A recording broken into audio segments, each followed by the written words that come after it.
Hey folks, I'm here with a special guest today who's rubbing right on the microphone. This is Amelia. Amelia is a 1-year-old turtle. Ow! You kicked me in the face. Ow, I got kicked in the face by a cat. I am here today with another episode of Sly Flourish's Lazy Dungeon Master Prep. In this show, I go over the steps of Return of the Lazy Dungeon Master while preparing for my Sunday D&D game, which in this case happens to be the Tomb of Annihilation. Sometimes I also have a cat. This is our foster kitty. Ow. We've had her less than a day. She hid in the closet for about 4 hours, and then this morning she came down and now she can't get enough of us. So she will probably interrupt often, although eventually I'll just kick her out and I'll just throw her outside the office and she can wander the outside. Just outside the hall in our TV room. So, as we have done on previous episodes, if you are live on Twitch, say hello and feel free to bring up any topic in the world of D&D that you would like to discuss today. While I prepare my game, it's also fun to explore other topics as well, other interesting things that are going on. And if you see any problems with the stream, please let me know. It's always very helpful when I can tell if there's anything happening. So, as I've done in previous episodes, we will... Hetero Donkey says, hello, I just bought your book and I'm digging it. Good, I'm glad. And this might be a fun show. If I haven't seen you in the chat before, I don't think. So if you happen to be watching this, then you can kind of see how it works in action. Gondolar says hello. Hello back. Welcome back. Thank you. So we will... What's the cat doing? What's the cat doing? She's just drinking water. So we will go quickly through the steps. Hey, Step Back History is here. Welcome back. Glad you can make it. We will be going through the steps of Return of the Lazy Dungeon Master. Return of the Lazy Dungeon Master is available now. The link is down in the show notes, both on Twitch and on YouTube. If you happen to be watching this on YouTube, you can click it and pick it up there. It is $8 for a ebook package that includes the PDF and EPUB version for your ebook reader, if you like. It's also available on Audible. It's an excellent audiobook. Narrated by Colby Elliott, and it's up on RPG Now, and it's up on Amazon for your Kindle. $8 for all of those, 1 credit for the audiobook. So you can pick it up there. The book goes into a lot of details about all sorts of things: preparing your game, running your game, thinking about your game, and big piles of information. But on this show, we focus specifically on the preparing for your game section, and specifically going down the checklist. The checklist is available. In the sample chapter, which you can download for free, and it includes all of the 8 steps. Here's the cat again. Please don't rub on the mic. Oh, she's rubbing on the mic. Why are you rubbing on the mic? People are trying to prepare their D&D game, kitty. You can rub on that. That's fine. It's like a snake. It's like a snake. Now she's banging on that. Oh, kitty. Oh, kitties. She's just wandering by. Now it's the mouse. Stop. Hi, Tilda DeWilda. Welcome back. Martin Dubuque, hello. Glad you guys can make it. Yes, 1 foster cat today. The foster cat is Amelia, and we just got her yesterday. Oh, come on, kitty. I promise she loves her attention. She's trying to catch the mouse. She was trying to catch the mouse. She wasn't helping me play any Assassin's Creed earlier today, I'll tell you. I'll keep doing this until you learn. So the checklist is available in the sample chapter, and there are 8 steps in the checklist. This is an inclusive checklist that has many steps, and it could have steps that you do not need to do in your own game prep. You get to kind of pick which steps work for you. Of course, you can modify these however you want and add whatever steps you enjoy. But for the sake of this book and the discussion of this book, we have 8, and we'll talk about the 8. But also today will be an interesting one because we are now in the Tomb of Annihilation, or the Tomb of the Nine Gods itself, and the prep for the Tomb of the Nine Gods is very different, I think, than prep for other aspects. So the 8 steps include reviewing the characters. Who are the characters? What do they want? What are their backgrounds? What are their motivation? And in this adventure, what will happen when they die? Create a strong start. What is the event that can occur that kind of reminds everybody you're in the world of D&D? What is the thing that sort of grabs their attention and makes them, really grab them and pull them into the game? We're trying to break them out of the real world and throw them into the world of our fantasies. So, first person to ever pronounce my name correctly on a spring, Martin Dubuque. Did I get it right? Kitty. 2 gift ships. We'll talk about the GIF. That worked out really well. Holy cow, big battle. So we'll get to that in a minute. Create a strong start. Outline potential scenes. What scenes might occur? This is a feel-good step. You don't really have to do this. If you kind of feel good with everything else, you might throw this away. You also don't want to spend a lot of time on like what scenes will take place because you don't want to railroad people. But sometimes it helps to just have an idea of like, if nothing else is happening, where can we go next? That can be handy. So sometimes we do it, sometimes we don't. Define secrets and clues to me is the most important step out of the 8. It is the step where you really think about, from the character's perspective, what are the things that they can discover as they are adventuring in this game. It is a great way to do like tweet-sized world building. What will the characters uncover? What will they learn about in the history of the world? What can they learn about the villains? All kinds of different things that they can figure out in secrets and clues. And secrets and clues can often define many of the other aspects. It can define locations, it can define monsters, it can define NPCs, it can define treasure. A lot of different stuff can fall under secrets and clues. So that to me is the most important step. It's also probably the hardest step. I think of the amount of time it takes, that amount of time takes the most. Develop fantastic locations. What are the places that the characters can uncover and explore? What makes them fantastic and interesting and unique? How will the characters be able to interact with them? So these are the backdrops to the scenes that we run. And we don't necessarily have to build defined encounters, but we should at least have an idea of some interesting locations. And we'll get into those later. But of course, considering they're already in the Tomb of the Nine Gods, they already have lots of fantastic locations defined. I don't really need to define many. Outline important NPCs. What NPCs might the characters meet? Who will they meet? And what do we need to know about them? Most of the time, we just need the names of the people that they're going to run into, so we don't forget their names.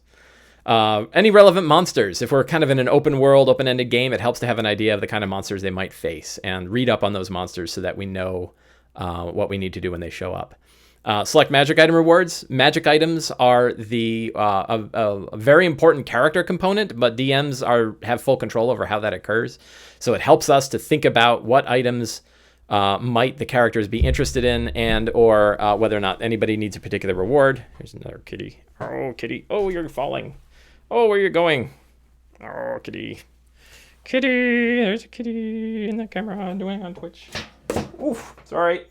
You didn't land right. She landed on her side, and then she's just rolling around. She kind of slipped. Cat hurling. So magic items are important for characters, but the DM is the one who has the control to deploy them. So that is Pumpkin 2, the electric blue evil twin Mason knows all about the cats. Pumpkin was a cat that we had before. This is our 6th foster cat, I think. We like fostering cats. I have a feeling we're going to keep one. I don't know if we'll keep her or not, but I have a feeling that one day one of the cats is going to get comfortable, and we'll be comfortable with it. So magic item rewards are the sorry,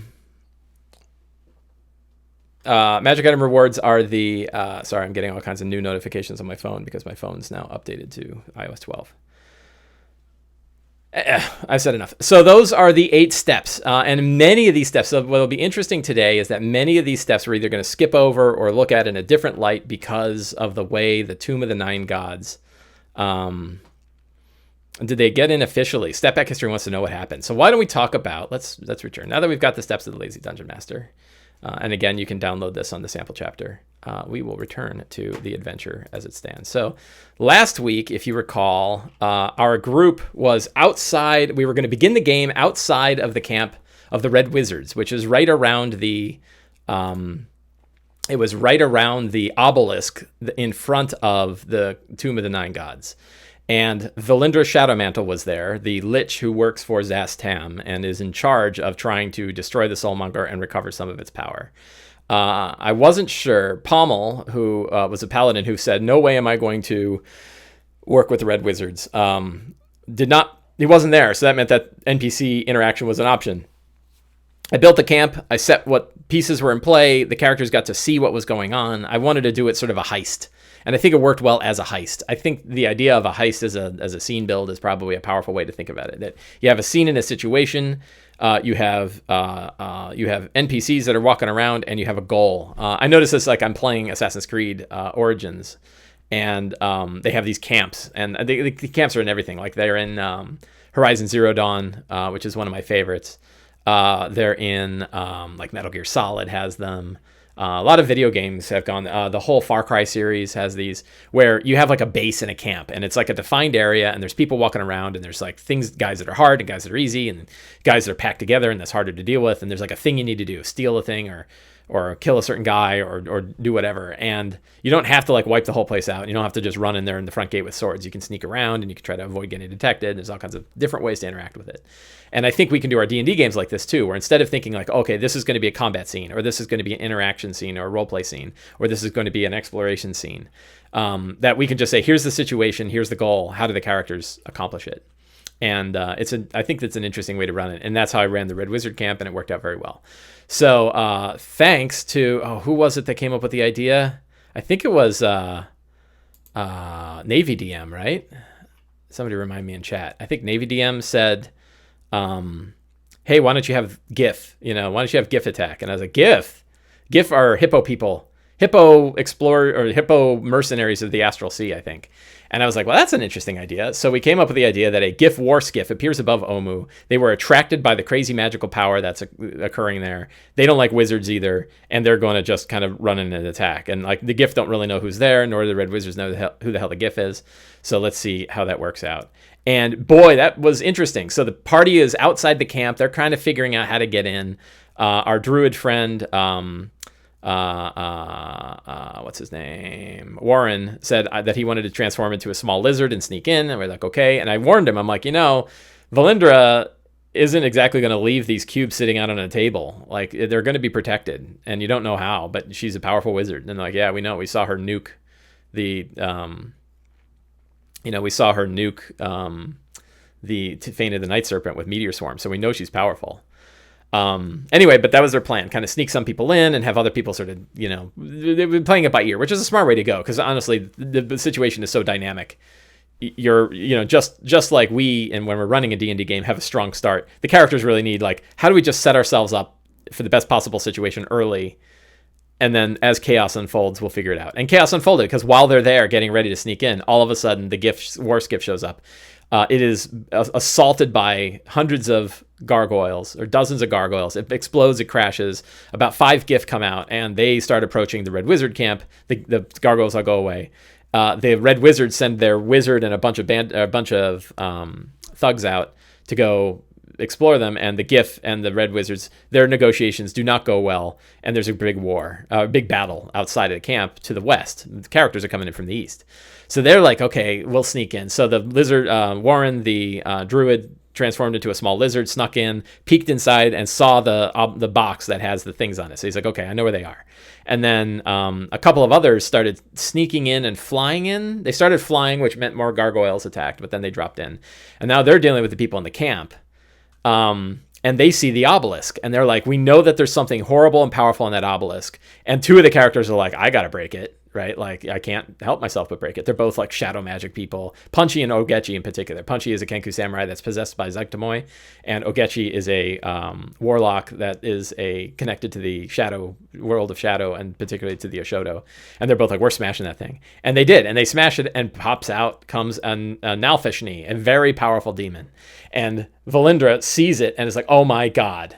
So she drops down. Her bodyguard, who's a very powerful blackguard, drops down, and they throw up like a poison cloud, and Valindra drops right in the middle of the poison cloud. What is it called? A cloud kill. And everyone else in the cloud kill is dying, and then Valindra just walks out and she's fine. Valindra blasts Punchy with a finger of death. that does like 62 damage. Punchy is down. I didn't know this. Finger of Death actually doesn't kill people when they drop to 0. You'd think it would, but it didn't.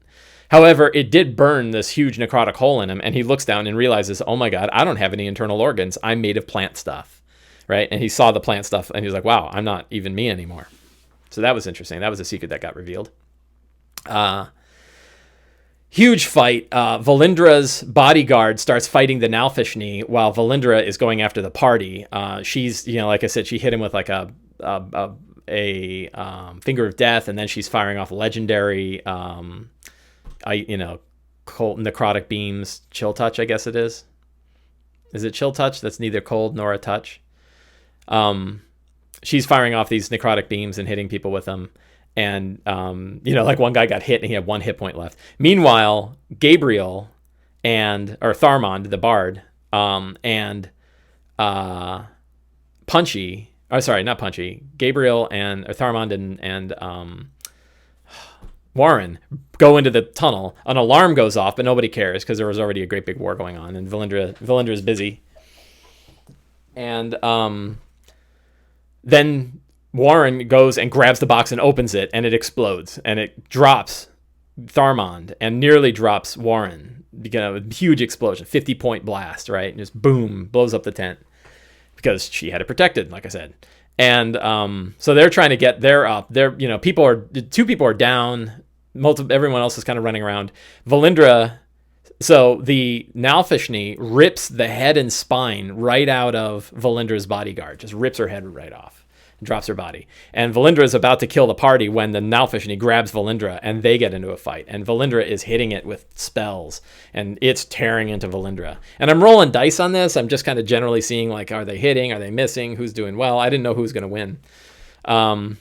Chill Touch. Ranged attack spell, necrotic damage. Neither chill nor a touch. We joke about that one. Most properly, it should be like, Death Blast or something, or I don't know. Shadow Blast. Something. Chill Touch doesn't make any sense at all. You'd think it'd be a cold touch, like a lich.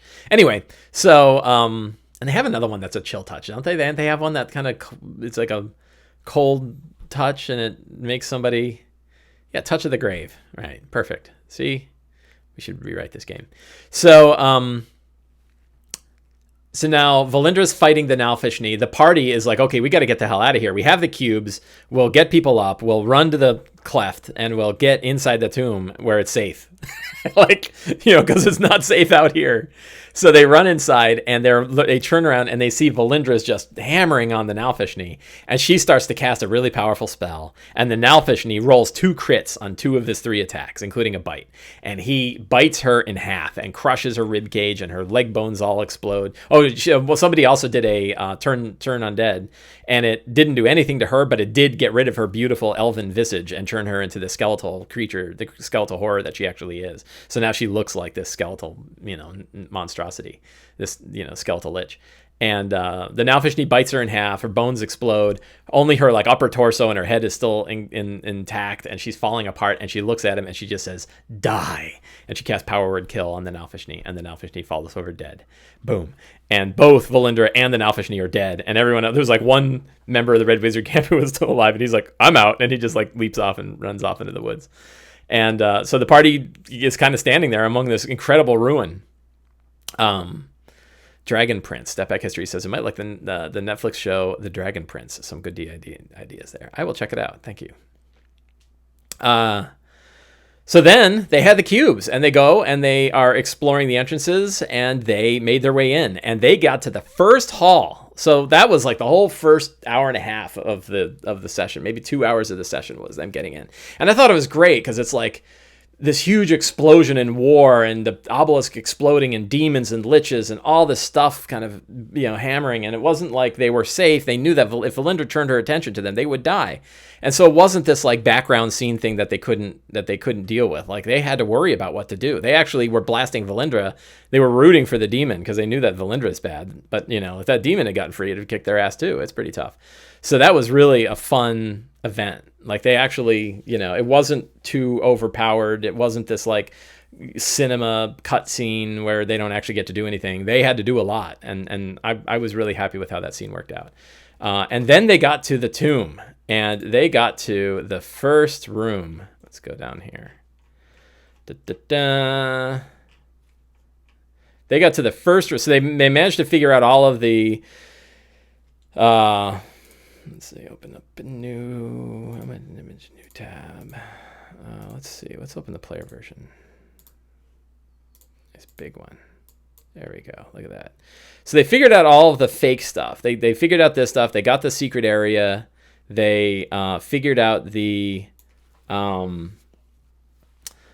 false door. They didn't go there, and then they went through the true door, and they made their way into this first hall here, the first one right in the middle, right? And it's this, what is it? 20 foot by 40 foot hallway. And it nearly killed them all. Like the very first hall, it's sealed up. They grab the switch that you're not supposed to grab. The floor opens up. They drop umpteen feet. They land on spikes. They're screaming. They're like, oh my God. They're already wounded because they just got done fighting all the red wizards. And they're like, we don't know what to do. Oh my God. So they finally had to do all this craziness to get out of the pit, and they're dying and everything else. And resurrect, people have to get healed, and then they get into the next room, and this is where we ended. Was this? They figured out the spikes, and they got up to this area right here with the demon door, and that's where we ended it. So, but it was like they just survived a fight with a lich and a demon, and all this horror, and now they're like the first hallway. They're like, oh my God, this is awful. Like, why did we do this? They're questioning everything, and I don't know. I was kind of delighted by that a little bit. I probably took a little too much joy in the fact that the very first room is like, oh, this is the worst. So yeah, so that's a lot of fun. So this gets into strong start at the demon door opens with some cool Indiana Jones fashion. So the strong start will be, I think, just like gaping in, I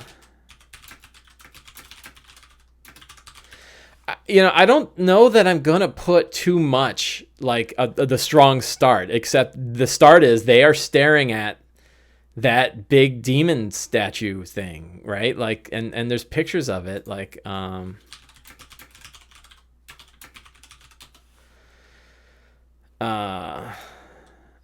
all kinds of ones. A cat. What are you up to? What are you doing wandering around? You're such a cutie. You're very pretty. I love people have tattoos of this door. They like it so much. Let's see, large images.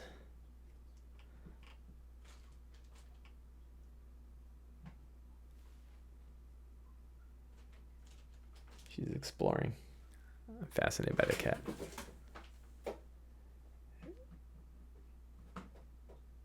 It's kind of fun to watch her figuring her way out through the closet, though that closet's very dangerous. I don't have a good picture. But everybody knows the great big, it's on the back of the book, I think. The big demon face. And inside this one, I think, are just a shadow. So this one doesn't totally kill you, right? But the question is, do you have to reach into it or not? And what I love is these demon doors, these demon holes are everywhere. And some of them you have to do something with, and some of them you better not. So it's really kind of mean. But I don't think I'm going to have a big event occur. I think it's going to be they just peer into it and they begin in this hall, and the silence, the silence of the tomb.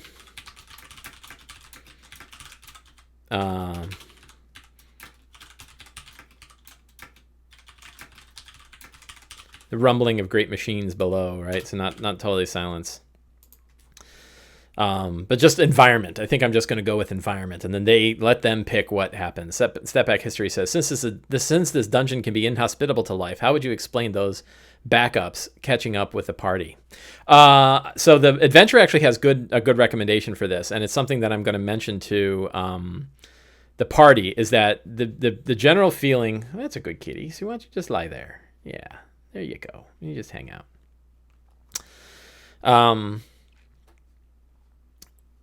She's just lying on the desk. She's like, I just take a little bit of patting. See, this is good. Yeah, you don't rub on the microphone. So you get chipped a claw or two. Or somebody, I guess you just had your nails clipped. Somebody just clipped their nails. That's good. That's helpful. So the answer to how they get their characters is that the characters are trapped in the dungeon already. that they've made it, they've lost their memories. Sometimes they literally just kind of pop out of the walls. So there was an adventuring party called the Banner, the Party of the Yellow Banner or something, Heroes of the Yellow Banner. And they were here before. And so that could have been a rather large group that made their way in here. Or they could be from an older group. But the main thing is that they don't really have memories. Anybody who got trapped in here kind of loses their memories of the place. They might have a secret or clue tied in. But yeah, the question is, how do you explain the backups catching up with the party? The answer is they don't catch up. They were here earlier. I think that's the way to incorporate any new characters, which might not be perfect because a lot of times I think they thought like, well, my character probably came from somewhere else. You could also have it that they sort of ran up and managed to get through the door before it closed, that they saw the explosions of the Red Wizards and they were exploring, and then when they got there, the door was open and they managed to sneak in before it closed. That doesn't work too much because I think our party saw it close. So, there's a few different ways. We kind of washed through a waterway that sort of led them here. I don't know. Good question, though. And one that I think we got to think about. So I don't think I'm going to have a strong start of like an event that occurs. I think it's going to be just putting them right where they left off because it was such a good spot and just sort of reinforcing what's going on. I don't know what scenes are going to take place because I don't know what direction they're going to go. There's numerous places that they can go. And one thing about this dungeon is it's very come on, kitty. You're being a pill now. That there's numerous places they can go. Let's see. And, it's very non-sequential, which I like. So they can go right up to here and they can actually see into one of the Trickster God tombs. There's the waterway that takes them, all kinds of different places if they get through this grate. Then there's the grand stairwell, which has a bunch of entrances off of it. You're going to turn my monitor off, kitty. She wants so much attention. And then there's a stairwell that takes you 4 levels deep. So you can go to a lot of different places. Like there's many, many options. There's more than just a couple. And that, makes it challenging for a DM. So like one thing that I did is I was on vacation this past week with my in-laws. And I took the book with me and I read every room. That's it. Out into the hall. Out into the hall with you. Here you go. Kitty eviction. Shadzar says, Mike streams? Yes, this is like my 20th show. Or something like that. Go to the YouTube link and you'll see a whole pile of them. I don't stream my games, though. I just stream talking about my games. So there's many, many options and there's many floors and many rooms. So it doesn't... This is actually probably a detriment to the design of this adventure. I think it will make it fun. No, you have to read the website too. Sorry, you got to read everything. Tweets, website, books. If you want the full Mike Shea experience, you gotta hit it all. I don't know how to help you. So because it's so broad and there's so many different directions that the characters can go, the only real way to run this section is to read it, and it's like 40 pages long. I think it's like 1/3, 60 pages long, maybe. I think it's a 60-page. It's like a third of the book. The full Mike Shea experience. No, I wouldn't even buy that book. Yeah, I always got to check my hair. Sometimes I go like that and my hair gets all funky. Look at that. Yeah. No one wants the full Mike Shea experience. My wife has it, and I think she's questioning it. So, that's why she's off at the animal shelter. No, 50 Shades of Shea, bad. You get disadvantage on your next attack. So, the only way to prep the Tomb of the Nine Gods is to read the whole thing. And I did. I read every room, and I've gone through it all. And I know that I know the rooms exist, but boy, I'm going to have to read them again when I'm running it. And I bet you it's going to be some scrambling. And I'll have to tell the players, like, this is pretty complicated. And it means that I'm going to have to take a little time with each of these things. So, you guys are having fun in chat, aren't you? 50 mics of Shea. What does that even mean? I don't even know what that means. Ooh, there's a stairwell there. A secret stairwell. So yeah, it's really, a challenging area. and it's a challenge. It's going to be a challenging dungeon to run. And that's why I've asked on Facebook and on Twitter for people's opinions about how best to run this. This is something I anybody, if you guys are into the full Mike Shea experience, you already know this, but me having an idea, like if I read something and I have an idea, who cares? Like every one of us has ideas and none of them are better than anybody else's really. So it's interesting for me to get the aggregate of the ideas, like I want to find the 20 or 30 people that I can reach out to who have actually run this whole thing all the way through and say, what did you experience? Like, why did, which rooms were the hardest? Which ones did you wish you had run differently? Which ones did you screw up? And get feedback on them. And I've gotten some feedback on it. And I have some links in here. Let's check out this second one here. I'll just pop this in.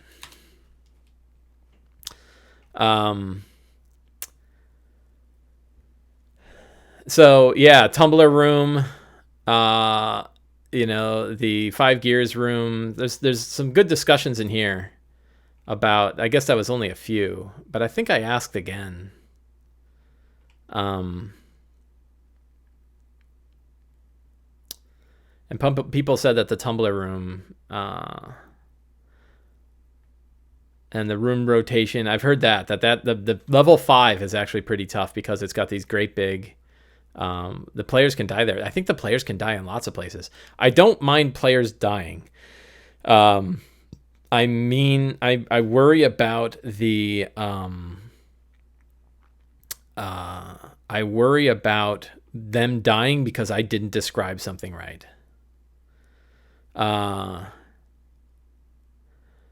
Does anybody know what number the Tumbler Room is? We should take a look at that one. Is it called?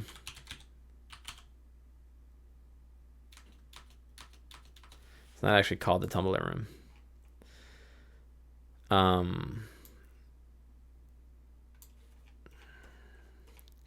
So the problem is you kind of have to know these tricky rooms because they could end up there quick. Does anybody remember which room is the Tumbler Room? Anybody in chat? If anybody could look that up for me, that would be awesome.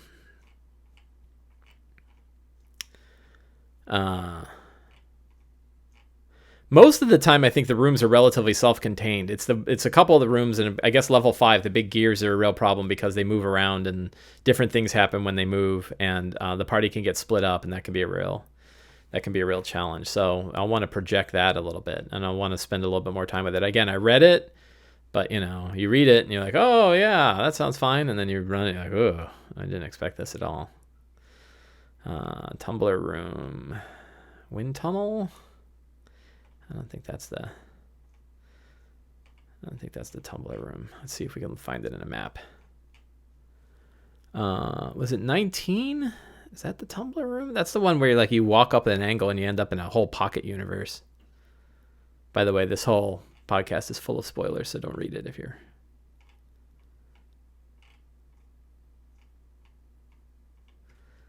Do a quick search. Area 38 says Shadzar. Let's take a look. Yeah, okay. You're right. I read this one. On my trip. So this is the revolving in 3 separate areas: a control room, an access corridor, and a revolving death trap. And room is dark and dusty. Hulking figure wearing Buckenhelm. One hand on an iron level set into the wall. The south wall is sloped and has a large rectangular window 5 feet wide by 7 feet high. The window looks into a...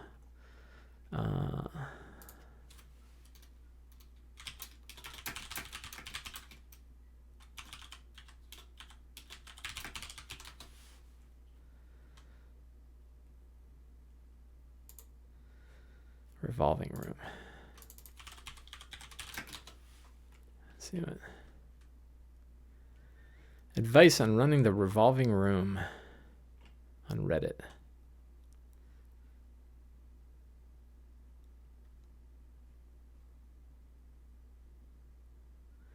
Just seeing what people said.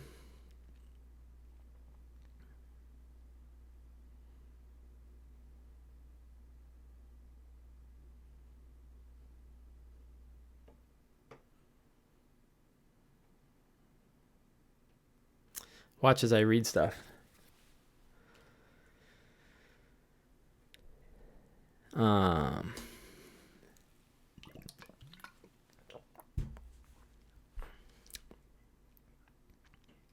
Some people are saying that just like make it like a giant wand of wonder. I guess because it has all these effects that occur. Even the orientation is weird. So this is a side view, I guess. It's hard to figure out like how the room even works, right?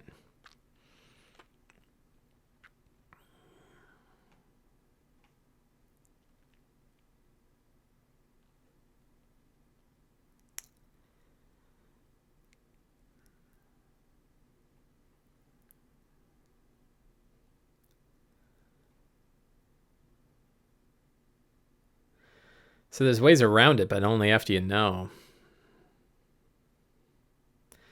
So I'll have to, yeah, I'll have to pay particular attention to this.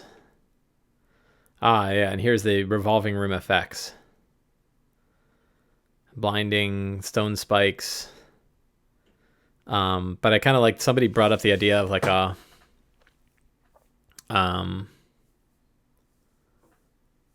Frank says, I think the tomb as written provides a great sense of dread for the players. One just thinks, yeah. So when we get into, so I don't know, who knows? We're not going to do what scenes take place. Secrets and clues. One of the things that I want to reinforce in here is that the tomb channels not just death,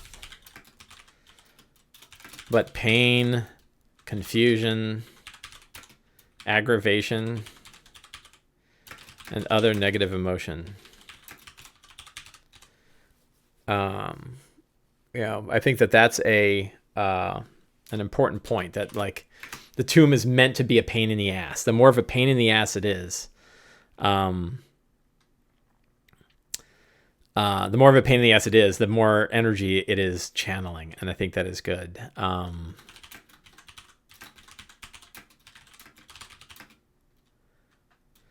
The Sohn sisters.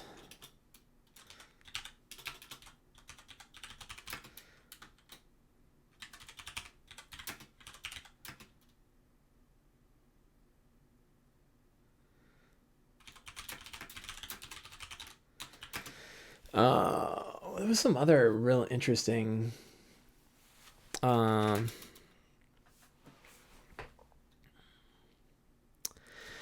have a weekly campaign going since the beginning of August with Milestone, and they're level 3. Am I being too stingy? Says Step Back History. I like the idea that getting them from 1 to 4 in essentially every 4 hours, if we follow the new AL guidelines, I think that that's pretty good. Like every 4 hours of gameplay gets them a level, I think is pretty good. I know that I get them from 1 to 2 in whatever the first session is. Like I said, they fight a rat and they have a strong conversation. They're level 2. I like to get them out of level 1 quick. And then you kind of want it to slow down from 4 to 5 because 5 is such a big one. And then after that, Mike Merles was like, why not just level every adventure? And, you're going to change the theme of your adventure a lot. I got super stingy running this one because I basically stopped them when they got to like level 7 or 8 and didn't have them level at all for most of the adventure afterwards. Crazy hair again. And that was because I wanted them to get to the tomb and not be level 17, right? Like I slowed them way back on their leveling. What was some of the other, man? I wish I had my paperback. I highlighted some stuff. I was like, ooh, that's an interesting, some interesting things that are going on here.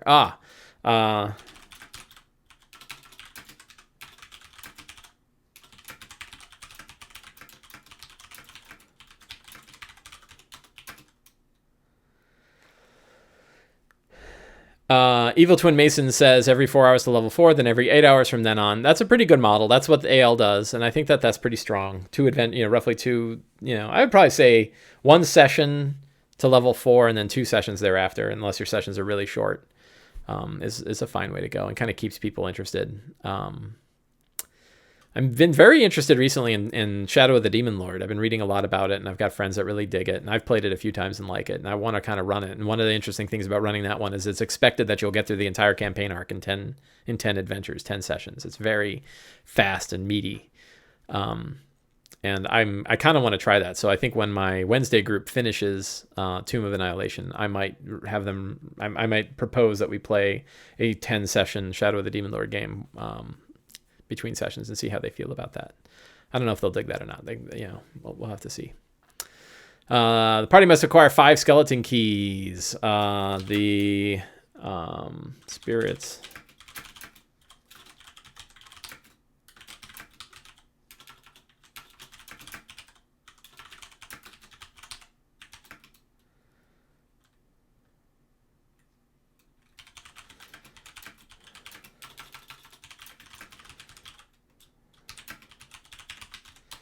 Spirits of the trickster gods want to thwart a Serac, but they are demanding entities.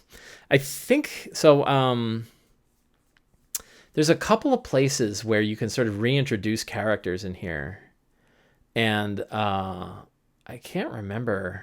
It was pretty deep down. I think it was down in level 5, and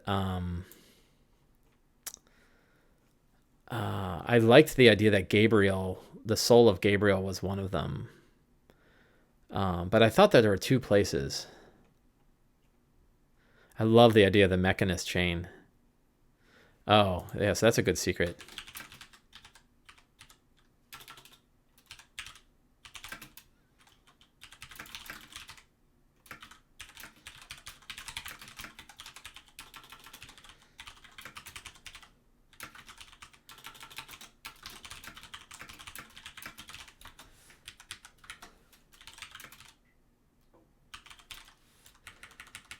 The mirror.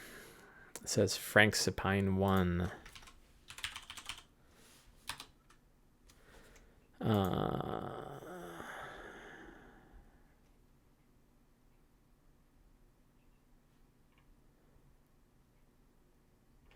Yeah, then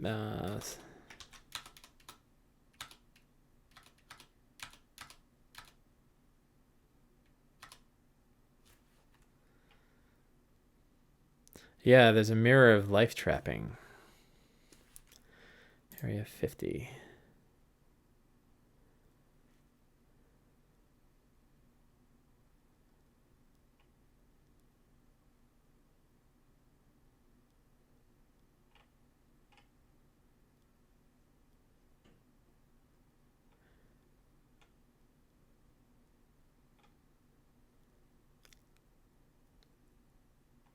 They had something that, like,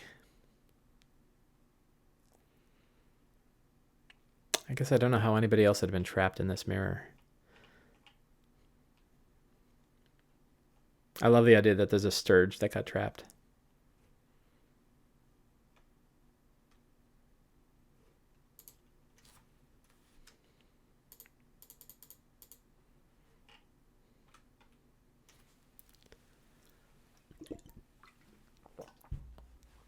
Mirror tomb.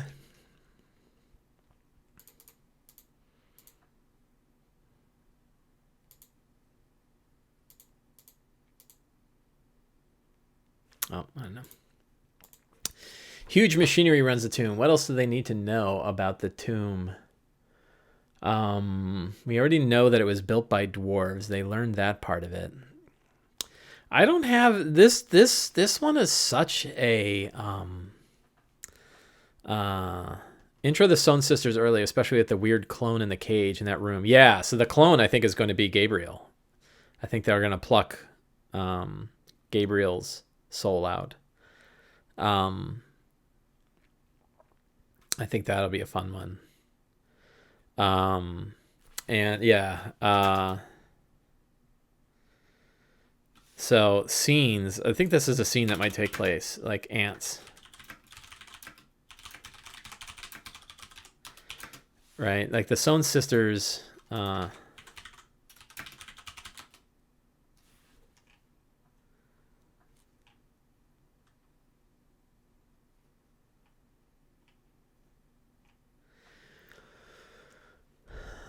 she has ants, Peggy Dead Bells.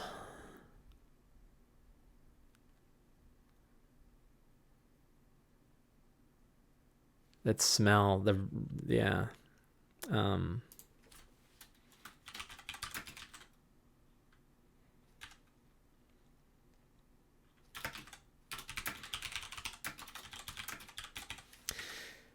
Maybe if they sit around for too long, yellow gas and laughter kind of pushes them forward. Like a gas cloud is the Peggy Dead bells and the ringing of bells, right? String of chattering teeth.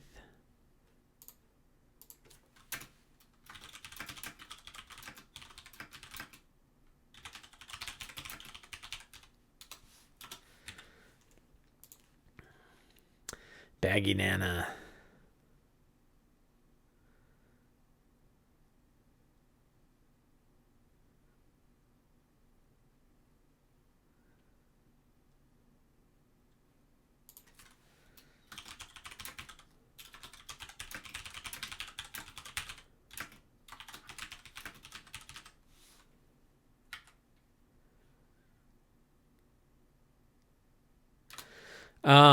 Introducing the adventures to one of the creepy dolls can give you a way to give information and push them forward.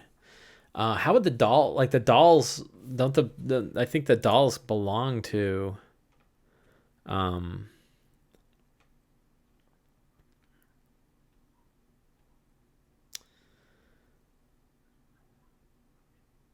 don't know how they would escape. Can they escape?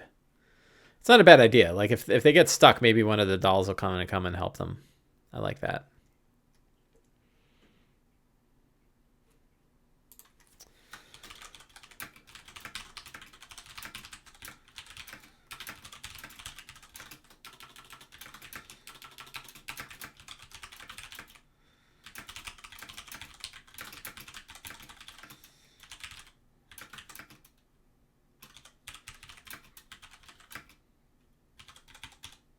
Yeah, it does sound like Coraline.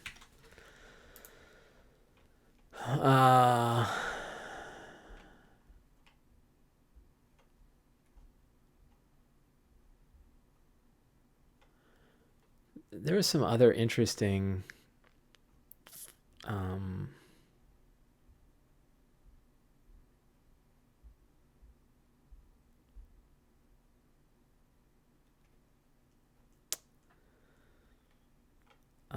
other interesting secrets and clues.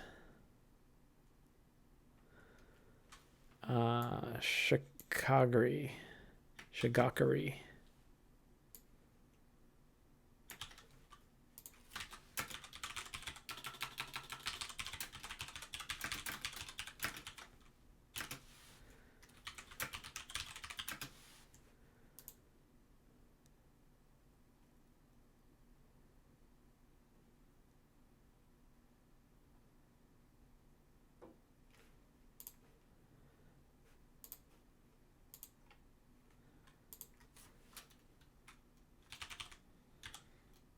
A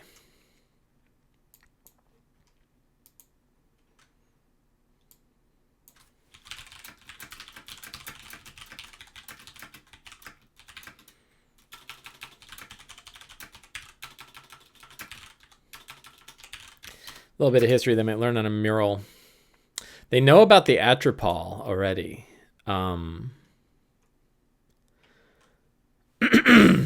Yeah, like I've been foreshadowing the Atropol quite a bit. So I think that's a good one. All right, I'm gonna hold off on more secrets. What do I have? 1, 2, 3, 4, 5, 6, 7. Fantastic locations, we don't worry about for this one because we have the whole tomb as a giant fantastic location, as is every room. NPCs they don't meet. There's none that jump out, and again, it'll depend on where they go. The interesting thing about following the yellow banner is there. Monsters that they face. The only interesting thing that I want to do here is like what arms. I want to make each of the Tomb Guardians unique. Different weapons and maybe some spell-like abilities and,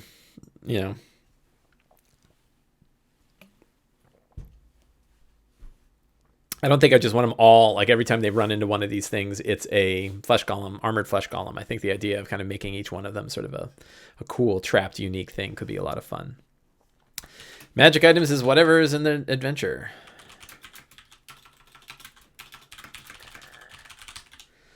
So as you can see, the attribute, imagine Hellraiser. Yeah, I know. I should watch Hellraiser again. Yeah, right. Everyone in Hellraiser is different. They're all unique, right? And they'll all be like that, like these armored monstrosities. You know, some of them regenerate, and some of them are really lanky but deadly, and some of them are spellcasters. Maybe, you know, it could be interesting, or you know, have spell like abilities. I think there could be a lot of fun ways to sort of make those things unique, instead of just each one being the same. They're all made from adventurers, so kind of having them be adventure like, I think it would be really cool.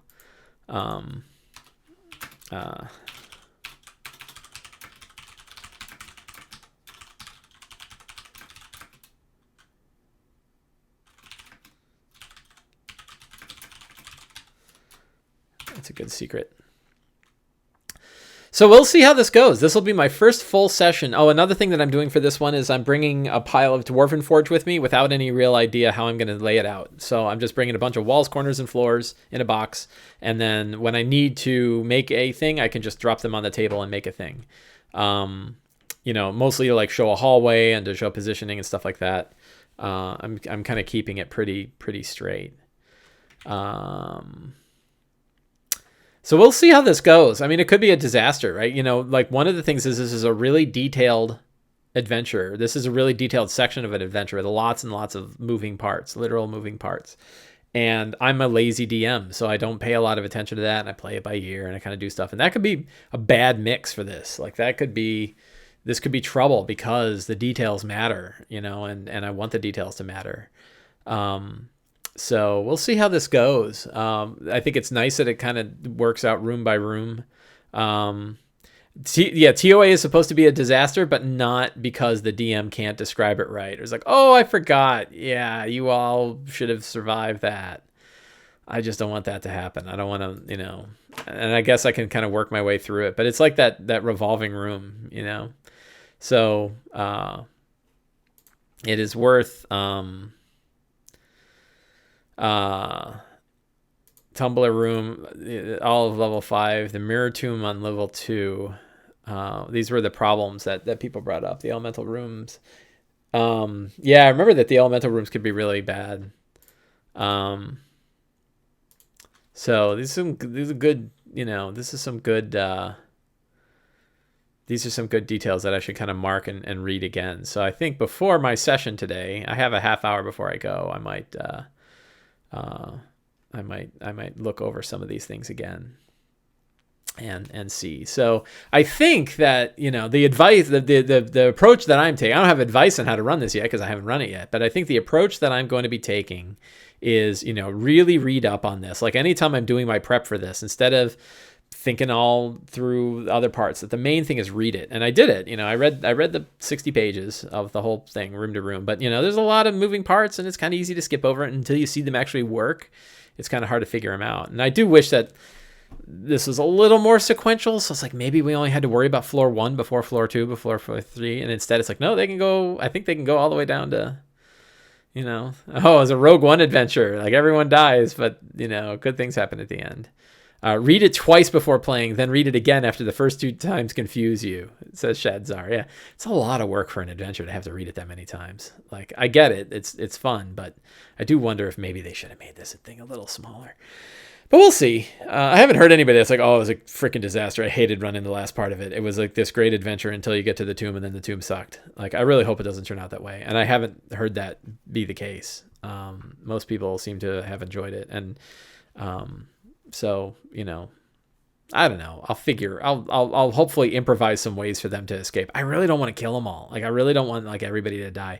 These characters have been around forever, you know, and I would hate for them to just get butchered by, you know, stupid things. But I don't know. That's kind of the theme. So we will see how it goes. So we've hit about an hour. This has been a good, you know, good time for me to kind of get my head around this stuff. I definitely appreciate all of the advice that you guys have given me in Twitch. Keep them lost in the jungle for a long time. Yeah. I almost want them to get lost and then they get there and then some other adventures go in and then we don't care about the other ones. I kind of want to write it as like a separate thing.